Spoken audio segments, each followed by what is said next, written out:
Penghapusan PR itu dimaknai sebagai upaya menghentikan kegiatan aktivitas rutin di sekolah dibawa ke rumah, yang seluruh pembelajaran itu ada jawabannya di buku-bukunya, kemudian dipindahkan menjadi daftar isian yang dilakukan pekerjaannya di rumah. Tentunya ini seluruh kegiatan ini untuk mencapai target 80% atau 100% dari sistem pembelajaran bisa diselesaikan semuanya di sekolah. Tetapi anak-anak ketika di rumah itu mengerjakan pekerjaan-pekerjaan produktif di rumah yang memiliki hubungan dengan peningkatan disiplin, produktivitas, dan bagaimana relaksasi dengan semesta. Misalnya membantu orang tuanya mencuci piring, mengepel, memasak, menyetrika, kemudian membuat taman di rumah. Itu adalah pekerjaan rumah yang harus mendapat penilaian positif dari gurunya. Itu bisa menjadi tambahan untuk pembelajaran PPKN, agama, ekonomi, kemudian pelajaran kimia, pelajaran fisika, semuanya memiliki relevansi dengan pendidikan. Misalnya ketika ngepel, anak-anak di rumahnya, air bekas pelan yang kotor, kemudian di water treatment oleh anaknya karena dia memiliki pengetahuan tentang pengelolaan mikroorganisme, tentang pengelolaan bahan-bahan kimia yang tidak berbahaya, dirubah jadi jernih. Itu adalah bagian dari keberhasilan anak melakukan pekerjaan di rumah dan harus mendapat penilaian yang positif dari gurunya di sekolah. Nah, kemudian anak-anak berkelompok membuat keterampilan, misalnya berkelompok dalam les bahasa Inggris.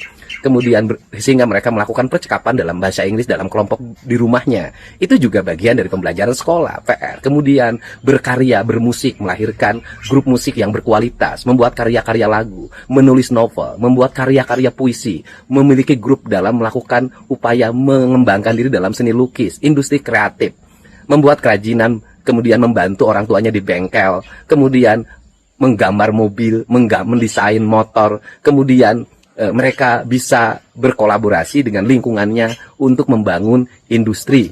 Misalnya membuat motor listrik, industri rumahan, membuat mobil listrik, industri rumahan, seluruhnya bisa dilakukan. Kemudian mereka mengembangkan anak-anak yang suka pertanian berkumpul di sawah, mengukur panjang dan lebar sawah. Kemudian dalam satu petak itu jaraknya 25 cm, ditanamin 3 batang padi. Dari 3 batang padi berubah misalnya menjadi 60 batang. Dari 60 batang, tiap batang ada 70 biji. Mereka hitung secara matematik. Dan kemudian berapa produksi dalam setiap panen.